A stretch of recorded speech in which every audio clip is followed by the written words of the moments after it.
Assalamu alaikum. Hello, welcome back to my channel. I hope all of you guys are doing well. Today's video is actually part 2 to a previous video that I did about why I've come to the decision not to travel without a mahram, even if it's a group. Like, I literally strongly decided not to travel without a mahram. And one of the reasons is this story that I'm about to share. It's actually much scarier and much worse than the previous story that I've shared with you guys about the incident in Medina. This one actually happened in India, and although it didn't personally happen to me, I was in the room when it happened. So I want to go ahead and get started with the story. So I hope you learned something from it. My last year in college, one of the requirements that we had to do was travel abroad. Like, we had to pick a country and travel over there and cover some topic or research some a topic. And my friend and I decided that we were going to go to India. So a group of us my classmates decided to head on to India and do our experience there. And although it was great initially, the first week was amazing. We stayed there for 2 weeks. It was amazing. I've learned a lot of things about the culture, and but the last few days that we were there, this incident happened that really shook me to my core. Like, it really scared me. And long story short, the last few days before we depart from India and head home, some of the girls decided that they wanted to hang out in our room, in my friend and I room. And so we were there just chit-chatting, and it was getting late, and I decided that I wanted to go to sleep because I didn't want to miss my prayer. And one of the girls there suggested if I should go ahead and sleep in her bed in a different room. She said that her roommate is getting ready to sleep, and she was thinking to hang out and chill with the rest of the girls. And since I wanted to go to sleep and wake up early in the morning, that, if I should just go over there. I didn't mind.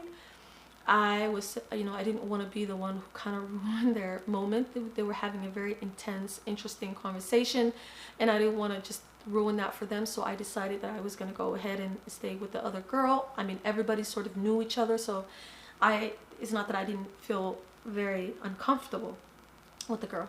So with the other roommate. So I just took some of my stuff and head on to the different room. And by the way, one of the things that we supposed to do, that we were told before we came to India, was to lock our doors when it's time for us to go to sleep. So whenever we made the decision to go to sleep, just to lock our doors because it wasn't safe. I don't know, I kind of expected that the girl will lock the door because she was the last one to go to bed, but I think she forgot. And a little wild, I woke up to somebody shaking me, like very harsh, like just in a panic mode, like just shaking me. And I woke up, and I saw my roommate just like in tears, and she's like, "Oh my God, do you see him? Do you see him?" Like, she was like shaking. And I looked, and I'm like, "See him? Like, who him? Is there a guy?" Like, I was very shocked. Like, I'm like, what is she talking about? And I feel like I'm still like dreaming or something. And I looked over, and I saw a shadow, like somebody just rushing out of the door. So I didn't clearly see who the person was, but I saw a shadow just rushing out because the room was dark. And she was like, oh my God, it was a guy. There was a guy in our room. Alhamdulillah, let me pause here. Alhamdulillah that night something told me to cover myself. Something, like, I was like, you're in a different room, and I just kind of felt a little bit uncomfortable. So I decided to just keep my hijab on and keep my long, like, I wasn't wearing anything like sort of light and see-through. Alhamdulillah, like, something told me to just cover myself. But coming back to the story, she said, oh my God, there was somebody in the room, and that person was touching her inappropriately.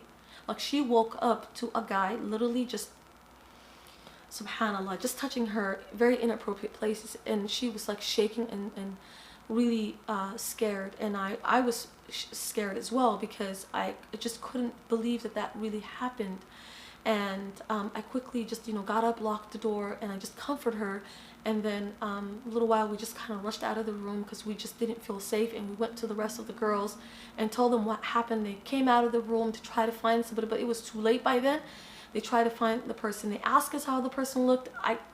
There was no way we could see, or I could see the person, because he was like, I only saw a shadow, and that doesn't really help anybody. We told our supervisor, and you know, there was nothing much she can really do. I mean, we're in a strange land. We don't know the rules, the laws, and in addition to that, we don't know who did it. I'm sure it was somebody who worked in the area, like, I'm sure, you know, in the building.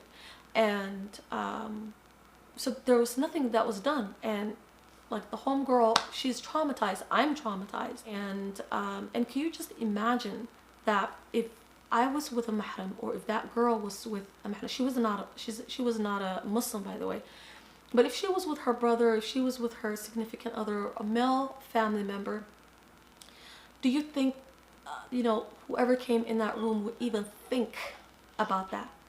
I understand if I'm alone, or if she's just alone, if that would have happened to her, but we were two, and you would think that's going to convince some guy to not make a move, but he did. He still came in and did what he wanted to do, but thank God he did nothing more than just, you know, touched her inappropriate places. Like, thank God there wasn't any rape that happened, or we were not assaulted in like really badly. I'm glad that happened, but that is like the story, and I can't believe that really happened to us. And I am sharing this, even though I'm sharing this in hopes that you will learn, you guys will learn, sisters. I know that, you know, you want to travel all by yourself, and you want to have that independence, and it's encouraged here in the West especially, but our safety is very important. If this can happen to me, somebody who is, you know, a bit cautious, I would say, who traveled with a group of people. I've never traveled all by myself. I've traveled with a group of people, and this happened to me, and it happened to another woman. I'm sure it can happen to you. So take heed. Let me know if you guys learned anything, if you have experienced similar situation as well. I would really love to know that. So I hope you enjoyed the video. Assalamu alaikum. Take care.